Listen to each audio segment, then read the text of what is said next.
2004 साली इंडिया शायनिंगचा डंका वाजवला गेला आणि तो वाजला नाही असा प्रयत्न केला गेला आणि त्यानंतर काँग्रेसचं सरकार आलं, काँग्रेस म्हणजे युपीएचं, आणि डॉक्टर मनमोहन सिंग हे देशाचे पंतप्रधान झाले आणि ते देशाचे पंतप्रधान झाले. ते होतील अशी शक्यता खूपच कमी होती, पण सोनिया गांधी यांनी तो निर्णय घेतला.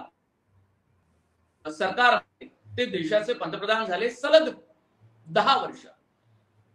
सुभाष, तुम्ही कसं पाहता डॉक्टर मनमोहन सिंग यांच्या राजकीय नेतृत्वाकडे पंतप्रधान म्हणून सुद्धा? मनमोहन सिंग यांचे देशावरती खूप मोठे उपकार आहेत, कारण त्यांनी जे 1991 ला अर्थव्यवस्था खुली केली आणि ही अर्थव्यवस्था खुली केल्यानंतर मोठ्या प्रमाणावरती भारताची पूर्ण एकंदरीत रूपच आहे ते पालटून गेलं आणि भारतामध्ये मोठ्या प्रमाणावरती ज्याला विकास आपण म्हणता येईल अशा प्रकारचा खरोखर शाश्वत विकास जो आहे तो व्हायला इथं सुरुवात झाली. मोठ्या प्रमाणावरती मध्यमवर्ग इथं वाढला आणि मोठ्या प्रमाणावर रोजगार इथे निर्माण झाले आणि एकंदरीत आपण बघतोय की दारिद्र्य रेषेतून लोकांना जर बाहेर आणायचं असेल तर त्यासाठी जो काही उपाययोजना करायची असेल त्या अर्थमंत्री म्हणून आणि नंतर मग पंतप्रधान म्हणून त्यांनी केल्या. त्यांच्या कारकिर्दीमध्ये पंतप्रधान ते असताना मोठ्या प्रमाणावरती जी संविधान मजबूत करण्यासाठी आणि लोकांना जास्तीत जास्त अधिकार देण्यासाठी राईट टू इन्फॉर्मेशन असेल, राईट टू म्हणजे रोजगार हमीचा जो कायदा आहे तो महाराष्ट्राचा तो देशभरात त्यांनी लागू केला. अनेक सुधारणा त्यांनी याच्यामध्ये केला आणि जी सर्वसामान्य माणसापर्यंत लोकशाहीची जे फळं आहेत ती पोहोचवण्याचा याद्वारे त्यांनी प्रयत्न केला.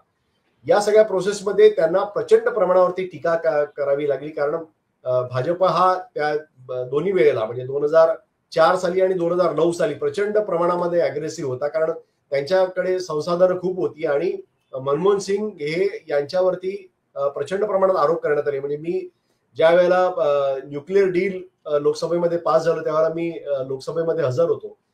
तिथं लोकसभेमध्ये पंतप्रधानांना बोलू दिलं नाही. जो न्यूक्लिअर डील पास झालं त्याच्या पूर्वी पंतप्रधानांनी बोलणं आवश्यक होतं. इतका गोंधळ घातला भाजपच्या लोकांनी तिथं आणि पंतप्रधानांना भाषण न करता शांत बसावं लागलं. ही परिस्थिती आज होईल का? नरेंद्र मोदी यांच्या मोदीजी नाही म्हटलं की लोक लगेच त्यांचे भक्त अंगावरती येतात.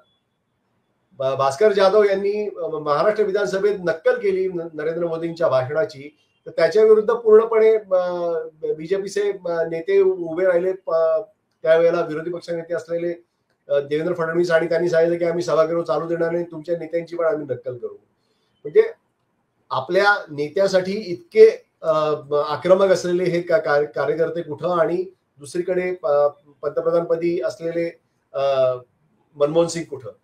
प्रचंड प्रमाणामध्ये साधी राणी आणि उच्च विचारसरणी त्यांच्या होतीच त्यांच्या, पण त्यांनी जे 2008 मध्ये मोठ्या प्रमाणावरती जागतिक मंदी असताना सुद्धा देशाला एक शांतपणे या सगळ्या प्रोसेसमधून बाहेर काढलं. त्यांनी असं म्हटलं नाही की एक ठराविक काही उद्योगपतींना मोठं करावं म्हणजे आणि बाकीचे गेले तरी चालतील. त्यांनी सर्वंकष विकासाचा प्रयत्न केला आणि त्यांना जे आंतरराष्ट्रीय पातळीवरती त्यांचा जो सन्मान केला गेला त्याच्यामध्ये तो खरोखरच एक अर्थतज्ञ म्हणून त्यांच्याकडे बघितलं जात होतं. आणि अमेरिकेचे पूर्वीचे राष्ट्राध्यक्ष बराक ओबामा यांनी तर ऑन रेकॉर्ड सांगितलेलं की आम्ही जागतिक अर्थव्यवस्थेसंदर्भामध्ये आम्ही पूर्णपणे यांचे सल्ले घ्यायचो मनमोहन सिंग यांचे. एकीकडे अशा प्रकारे त्यांची विद्वत्ता होती. 8 त्यांना डॉक्टरेट वेगवेगळ्या युनिव्हर्सिटीने दिलेला आहे, त्याच्यामध्ये परदेशी युनिव्हर्सिटीचा सुद्धा सहभाग आहे. त्यामुळे त्यांच्या शिक्षणाबद्दल कुठलीही कुणाला शंका नव्हती आणि त्यांच्या कर्तृत्वाबद्दलही कुणाला शंका नव्हती. तर अशा प्रकार हा पूर्ण त्यांना ही कारकीर्द त्यांची मिळाली. आपण बघतोय की 1991 ला काँग्रेसकडे पूर्ण संख्याबळ नव्हतं. वर्किंग मेजॉरिटी ही कॉन्सेप्ट त्यावेळेला काँग्रेसने तिथं मांडली आणि पूर्ण बहुमत 272 संख्या त्यांच्याकडे नसताना सुद्धा सरकार त्यांनी चालवलं आणि तिथं पी.व्ही. नरसिंहराव हे ठामपणे उभे राहिले या सगळ्या प्रोसेसमध्ये मनमोहन सिंग यांच्या बाजूनं आणि त्यामुळं भारत एक मोठा स्थित्यंतर आर्थिकदृष्ट्या स्थित्यंतर भारताने त्यावेळेला करवलं हे आपण इथे लक्षात घेतलं पाहिजे. म्हणजे राजकीय इच्छाशक्ती असेल तर काय होऊ शकतं याचं मनमोहन सिंग आणि पी व्ही नरसिंह हे अतिशय उत्तम उदाहरण आहे. आणि म्हणून त्यांना या देशाच्या अर्थक्रांतीचे शिल्पकार असं म्हणतात.